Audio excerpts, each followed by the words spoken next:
آپ سب کو میری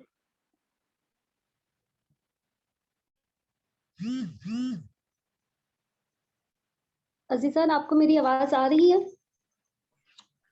جی بالکل آ رہی. جزاک اللہ.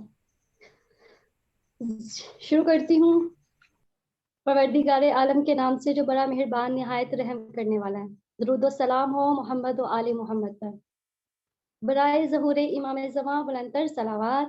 اللہم صلی علی محمد و آل محمد. دعائے ظہور امام زمان کے لیے ہاتھ بند کر لیجئے.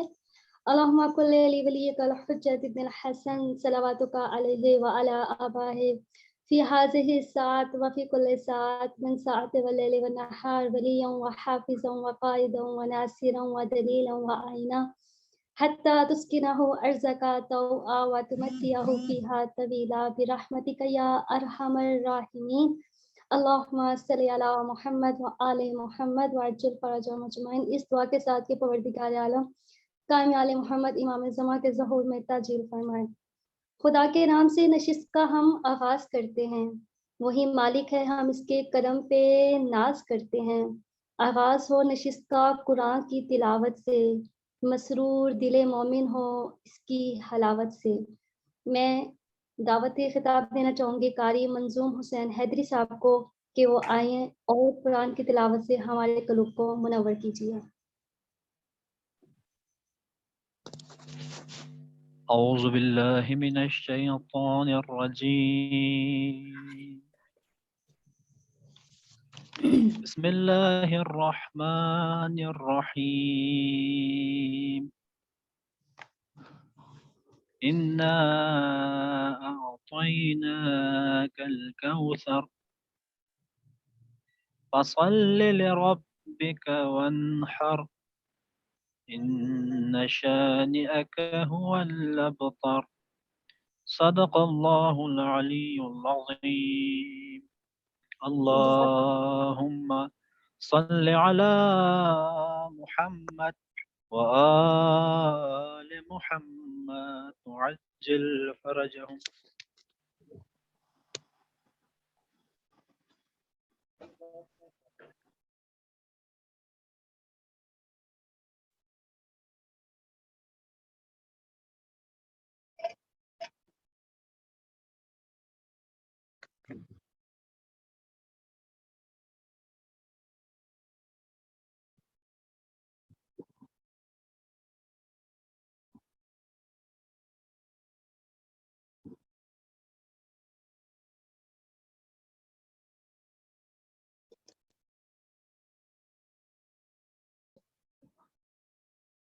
آواز کسی کی نہیں آ رہی.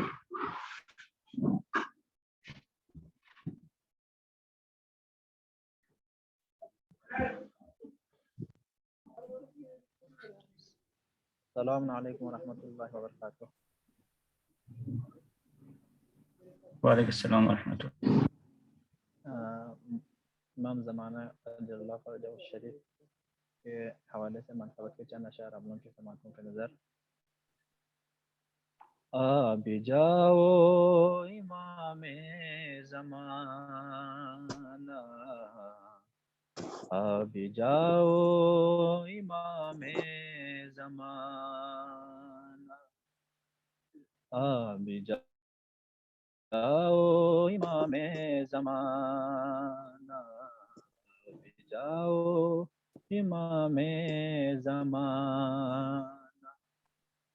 سارے رستے سجائے ہوئے ہیں، ہم بھی پلکیں بچھائے ہوئے ہیں. آب جاؤ امام زمان. اللہ جل کہہ رہے ہیں، اشک آنکھوں سے اب بہہ رہے ہیں. طالبان اور داعش کے مولا، ہم مسلسل ستم سہ رہے ہیں. دیت تیری بنا مر نہ جائے، چند سانسیں بچھائے ہوئے ہیں، سارے راستے سجائے ہوئے ہیں، آ بھی جاؤ امام زمانہ، آ بھی جاؤ امام زمانہ، آپ آئیں گے جب تو اے مولا، جشن مل کر منائیں گے مومن، تیری دادی کے قاتل حد سے کر کے باہر جلائیں گے مومن، غاصبوں کے سبھی راز مومن دل میں اپنے چھپائے ہوئے ہیں، ہم بھی پلکیں بچھائے ہوئے ہیں، آ بھی جاؤ امام زمانہ، آ بھی جاؤ امام زمانہ، آ بھی جاؤ امام زمانہ، ضامن دو جہاں میرے مولا، رخ سے پردہ ہٹا دیجئے اب، دید افراز کو بخش دیجئے، آئیے آئیے آئیے اب، ہم خیالوں میں کعبے کی چھت پر پرچم حق سجائے ہوئے ہیں، ہم بھی پلکیں بچھائے ہوئے ہیں، آ بھی جاؤ امام زمانہ، آ بھی جاؤ امام زمانہ، آ بھی جاؤ امام زمانہ، سارے راستے سجائے ہوئے ہیں، ہم بھی پلکیں بچھائے ہوئے ہیں، آ بھی جاؤ امام زمانہ، آ بھی جاؤ امام زمانہ، باواز بلند صلوات، اللہم صلی علی محمد۔